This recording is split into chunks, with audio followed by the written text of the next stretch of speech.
y'all, it's me. I'm back today with just a little bit of a quilty chat for y'all. So first off, let me say how glad that I am that you're here with me today. To all my new subscribers, to all the ones that have been subscribed, I just want to say a really big thank you. Thank you for the kind comments that you gave on my song. I really appreciate that. Music has always been something that's really, really dear to my heart. So I'm so thankful that you enjoyed my little song. But today I just wanted to pop on for a little bit of a quilty chat with y'all and just tell y'all what's been happening in my world. So yeah, what I wanted to talk to you about is the really good deal that I got the other day on some vintage sewing machines. So I've talked before about my love for vintage sewing machines on here. I really enjoy the vintage machines. I think they have a lot to offer, and I just really love them. I love the way they look. I love the way they run. I even like to hear them run. There's something about the sound of a vintage sewing machine. If you know what I'm talking about, you know what I'm talking about if you've got a vintage machine. Yeah, I'm just sitting here today. I'm sipping out of my Timu cup, the one that was personalized with my name. Y'all, this cup is awesome. I would highly recommend it now that I'm trying it. It will keep ice in it from one day to the next. So that's really good for 12 or 13 bucks. I don't know. It was one of the priciest items I've ever gotten on Temu, but it was definitely worth it. And I mean, it's personalized, like I said. Yeah, so I'm enjoying it. But I wanted to tell y'all about this deal that I got into the other day. The last time that I had a quilty chat with y'all, I was telling you about, the Singer Featherweight that I was thinking about buying and how that it was on sale. The lady had it on Facebook Marketplace. And she did go on to sell that machine, and I really wanted it, but it was just a little bit pricey for me right now.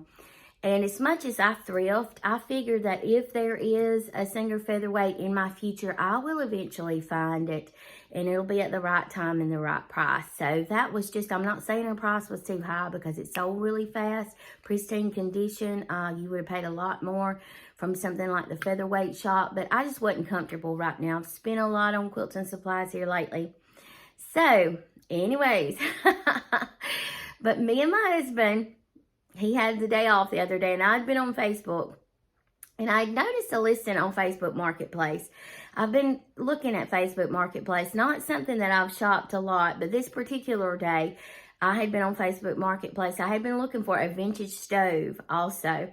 So this one day, I found a vintage stove, which he went and got for me. Bless his heart. My husband is such a good man. I'll put a picture of my husband in here if y'all never, maybe sometime you'll get to meet Randy, but I've been married to him for 30 years, and he's just like, he's my other half.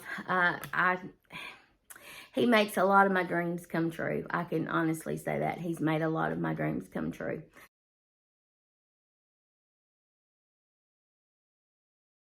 But he's right on board with me when I want something. He's right behind me most of the time, encouraging me. So I saw an ad for some vintage sewing machines. This guy just had a few pictures, and they were taken from a distance, but I could tell that the sewing machines were in really good shape.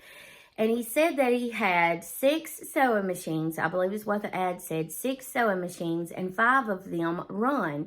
So, of course, immediately that piqued my interest, and I got to looking at the pictures, and I was like, man, these look like they could probably be in good shape. So I contacted the guy. Me and my husband talked back and forth. He happened to be off that day. They had already went and got a vintage stove for me.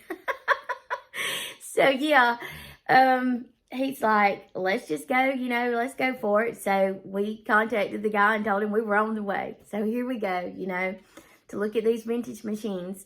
And when we got down there, it was kind of funny because I'm really a scaredy cat. And as we were going, I get to thinking about this all the way. It's about an hour and a half from my house. So I get to thinking all the way, I don't know if I should have done this, what if these people, what if it's something bad happens? We're going to meet people that we've just, off the internet, and it was getting dark by that time. It had got dark. Dusk had set in, and it was getting dark, and I'm just like, Randy, let's go home. Let's don't do this. And you know how men are. They're much braver than women most of the time, and he's just like, no, we've come this far. We're going on down there. We're going to see about it. So we did. We did. And as we got there, I really began to worry because we're meeting this guy. We put it in the GPS and it's pointing us to these storage units. And immediately my mind flashes back to horror movies about storage units and stuff that I saw when I was young.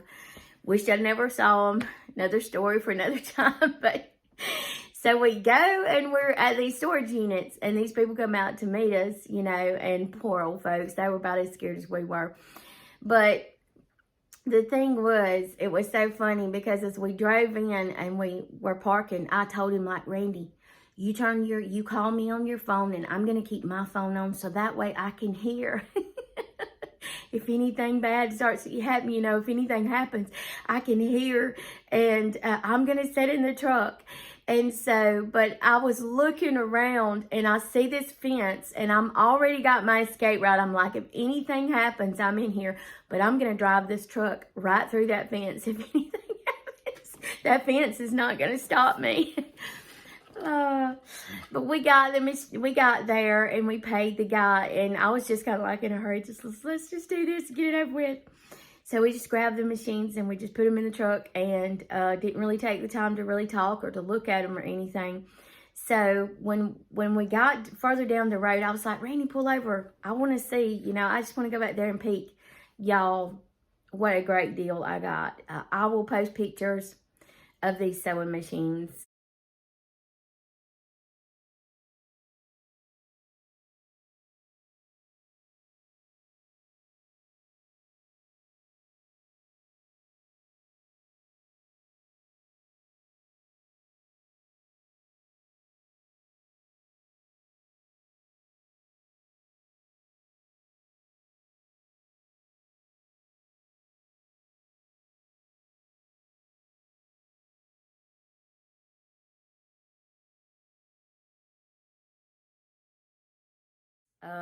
Yeah, and actually there were more than 6 sewing machines. I think altogether, if I'm counting right, if my mind serves me, it was actually 7 vintage sewing machines that I got. Well, actually 6 were vintage. One was a Singer, which is a modern Singer which runs, and that Singer alone would have been more than $125 probably at a big box store. So I got a really great, I feel like I got a good blessing on these sewing machines. And what made it so, what just made it so good is the one that didn't work was not a Singer Featherweight, but it was an old vintage Singer 99. And so that's the smaller one. Actually, some people probably would prefer the Singer 99 to a Singer Featherweight. Smaller Singer. And so, yeah, it doesn't have a motor on it. And it does have some issues. But it's got all of its moving parts are there. It does need the needle plate cover. Or the bobbin case cover, you know, that covers the bobbin case. It needs that. And it does need a motor on it. I was wondering if maybe the machine was a treadle machine, because I looked up the serial number and it was made in the 1930s. I think it said 1931. Don't go to the bank with that, but 1931 I thought is what it said. 1931, 32, somewhere alongish in there. And it, like my other Singer 66, was made in Elizabethport, New Jersey at the Singer factory there. So it's just, if I can get it up and running, it's going to be a really great machine. And the thing that was so nifty about it, most people wouldn't think this was nifty at all, is the finish is marred on it. Okay, so if the finish had been pristine, I would have never wanted to paint it, you know, or do anything to modify the finish. But since it's got those bad gouges on it, and the finish is in such rough shape, some of the decals are rubbed off and things like that, I don't really feel any bad compunction about painting it because it's in such bad shape. So I'm thinking about, if I redo the machine, painting it and making it mine and putting some cool decals on it. So yeah. But there was also a Necky that I've showed a picture of. I've got her up and sewing. She sews great. I do need to get my thread tension. A lot of times the tension is off where they sit. I guess they sit so long or something. But yeah, I'm just having a little issue with getting that thread tension. There was a Husqvarna 2000 that is, oh, it's a solid machine. It's got the bed. You can take the bed cover on and off, so it can be a free arm or have the bed on it. It has the knee lift on it. There is a pink Atlas that is just gorgeous. If she never sewed another stitch, she is eye candy. Oh, she's gorgeous. She runs. Now, it did have a little hesitation. I believe it's just kind of frozen over time just a little bit. And it did break the belt, but I'm going to be working with her and getting another belt and seeing if I can just get her to running, you know, I believe she just needs to be used. I believe that. I could be wrong, but I believe it just needs to be used. So, yeah, there was a Vigorelli. I've never heard of a Vigorelli. It is just so cool, though. The green, it's just this deep, rich green color, this earthy green color. I love earth tones, and this is just like a deep, earthy toned green. And, yeah, but it didn't have its foot pedal. A lot of them are missing their foot pedal. I got a little Elna. She needs her foot pedal. But she does have her, you know, her electrical cord, but it just needs, I'm going to have to get some foot pedals, just do some minor fixing up. There are some of them that were in their case and had their little box that they set in, but some of them are damaged. So my husband, maybe I'm going to get him to make me some little custom-made boxes to set them in to fit them. But for what I paid for all of these machines, was $125. I'm talking about 7 sewing machines for $125. And you just can't beat that for these vintage machines. They are just in good shape, and they are so nice. Were so well taken care of. I kind of wonder almost if it wasn't somebody that worked on sewing machines, repaired sewing machines. The guy said that his mom was a big sewing machine collector, but these sewing machines have been, some of them have been oiled. I could tell there was sewing machine oil, like they've been maintained and stuff. And you don't always get that with older sewing machines. So yeah, I hope that y'all are having a great week. It's just springtime here in South Alabama. I'm taking some medicine for my allergies, so they're doing a little bit better. Thankful for that. And I'm working on my quilt. I'm working on my patriotic quilt. As y'all saw, I put the first part up. And now that I'm getting it together, I'm looking at it. I'm kind of second guessing my choices on the dark top that I use for what would be the white stripe on the flag. I'm wondering if I went a little dark with it and it kind of muddied it a little bit. But you know what? Sometimes when you're making a quilt, you just have to keep sewing. I just keep sewing. If you think you've made a bad mistake, just keep sewing. And hey, it won't be the first time or the last that I have made a quilting boo-boo. But yeah, I'm getting that done, and I'm trying to think about a schedule that would be a good schedule that I could post my videos. I'm getting mighty close to 1,000 subscribers. I would so love to have 1,000 subscribers, and I think that would just be an awesome thing to just reach that milestone of having 1,000 subscribers. That would be so good. And so if you've liked this video, please give it a thumbs up. You can subscribe to my channel. Like they say, it doesn't cost anything. If you could leave me a comment, that'll push my video out. More people can find me. If you just leave a little heart, you know, or you just leave a thumbs down.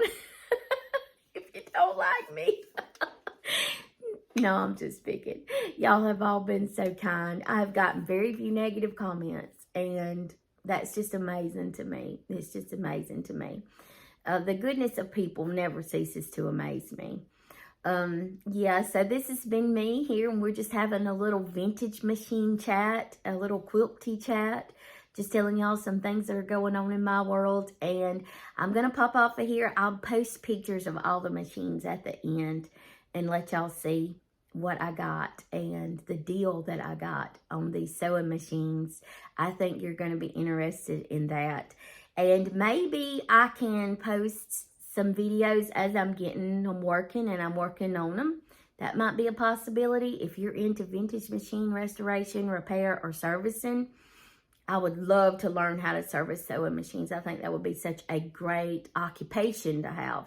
I would just love to be able to do that as a hobby, but also as a source of income. That would be, I've been thinking about that here lately. I like the diagnostics of finding out what's going wrong and seeing if I can fix it. But anyways, I've been on here long enough, and I got to get up today and get busy. I've got so much to do. I'm running so far behind. But I just wanted to pop on here and chat with y'all for a while and say thank you again. And until next time when we're doing something else, this has been Melissa here with Quilting by Heart. Y'all have a good day. Bye.